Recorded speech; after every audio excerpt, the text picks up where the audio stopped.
अस्सलामुअलैकुम, मेरा नाम है अली हसन और आप देख रहे हो एक्सप्लोर द रियलिटी। क्राइम यानी जुर्म एक ऐसा लफ्ज है जिसे सुनने के बाद दिल में अजीब महसूस होता है। जुर्म किसी भी किस्म का हो सकता है। दुनिया में बहुत सारी ऐसी जगह पाई जाती हैं जहाँ पर क्राइम रेट बहुत ज्यादा है। अगर हम लोग क्राइम रेट के मुताबिक देखें तो मैक्सिको दुनिया का सबसे ज्यादा खतरनाक मुल्क है। दुनिया के 10 खतरनाक शहरों में 5 सिर्फ मैक्सिको के ही हैं। मैक्सिको दुनिया का वाहिद मुल्क है जहाँ पर बहुत ज्यादा क्राइम होते हैं। सिर्फ 2017 में यहाँ पर 34,000 से भी ज्यादा लोगों को मार दिया गया था। लेकिन आज की इस वीडियो में हम इस बारे में बात नहीं करेंगे। हम बात करेंगे दुनिया की सबसे ज्यादा खतरनाक जगह के बारे में। दोस्तों, ये जगह मैक्सिको में पाई जाती है। इस जगह का नाम है जुआरेज घाटी। ये घाटी जिसे मर्डर वैली भी कहा जाता है। दोस्तों, इस 60 किलोमीटर की घाटी में बहुत सारे राज छुपे हुए हैं। इस घाटी से 100 किलोमीटर आगे जाएं तो अमेरिका का बॉर्डर आता है। दोस्तों, क्योंकि ये इलाका मैक्सिको से थोड़ा सा आगे है और बॉर्डर से भी थोड़ा सा फासले पर है,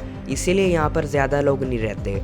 यहाँ पर कभी 60,000 लोग रहते थे, मगर अब सिर्फ 2,000 लोग बच पाए हैं। आप लोग सोच रहे होंगे कि इतनी ज़्यादा अमवात यहाँ पर क्यों होती हैं। तो यहाँ पर बहुत ज़्यादा लोग दहशतगर्द हैं और ये लोग ड्रग सप्लाई करते हैं। इस घाटी की गलियों को रोज़ खून से सजाया जाता है ताकि लोगों के अंदर डर को बरकरार रखा जा सके।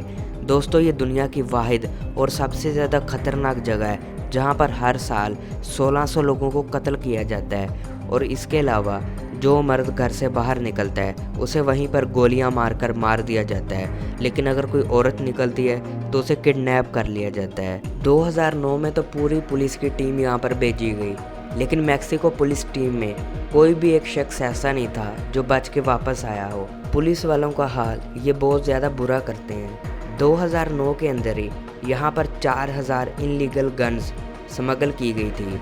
और अगर इस घाटी से हम लोग थोड़ा सा आगे जाएं तो मैक्सिको आ जाता है। दोस्तों, यहाँ पर आधे से ज़्यादा पुलिस बिकी हुई है। 2014 के अंदर 43 स्टूडेंट्स को पुलिस ने ड्रग्स गैंग को बेच दिया था और ये स्टूडेंट्स कॉलेज के अंदर पढ़ते थे जो कि पुलिस के खिलाफ प्रोटेस्ट कर रहे थे। दोस्तों, दुनिया जब तक बाकी है, जब तक मैक्सिको दुनिया में है, तब तक अल चापो का नाम सबकी ज़ुबान पर रहेगा, जो कि दूसरा पैब्लो एस्कोबार है। ये शख्स जेल तोड़कर ऐसे भागता है जैसे जेल तोड़ना बहुत ज़्यादा आसान है। इस शख्स ने मैक्सिको को पूरा बर्बाद किया, जिसकी वजह से आज मैक्सिको दुनिया के सबसे ज़्यादा खतरनाक मुल्कों में शुमार होता है। ये शख्स तकरीबन 300 से 400 जेल तोड़ चुका है। आधी से ज़्यादा पुलिस यहाँ पर बिकी हुई है, जिसकी वजह से यहाँ पर जुर्म करना बहुत आसान है। यहाँ पर आपको पता नहीं चलता कि आप चलते चलते किसी ऐसी जगह पर कदम रख दें जहाँ पर बहुत ज़्यादा दहशतगर्द हों या फिर वो जगह इनलीगल हो। यहाँ पर बहुत सारी ऐसी जगह हैं जो इनलीगल हैं, वहाँ पर आप लोग नहीं जा सकते। यहाँ पर टूरिस्ट के साथ बहुत ज़्यादा बुरा हुआ जब वो इन इलाकों में चले गए और इनको मार दिया गया। कुछ लोग वहाँ पर बच के आए और उन्होंने मैक्सिको के बारे में दुनिया को बताया। तो दोस्तों, ये थी आज की वीडियो। मैं जानता हूँ वीडियो इतनी ज़्यादा बड़ी नहीं है क्योंकि जगह छोटी है और टॉपिक भी काफ़ी छोटा, लेकिन दोस्तों उम्मीद है इस वीडियो से आपको कुछ ना कुछ इन्फॉर्मेशन मिली होगी। तो अगर आपको ये वीडियो अच्छी लगे तो वीडियो को लाइक, शेयर और चैनल को ज़रूर सब्सक्राइब कीजिएगा। मिलता हूँ अगली वीडियो में। अल्लाह हाफिज़।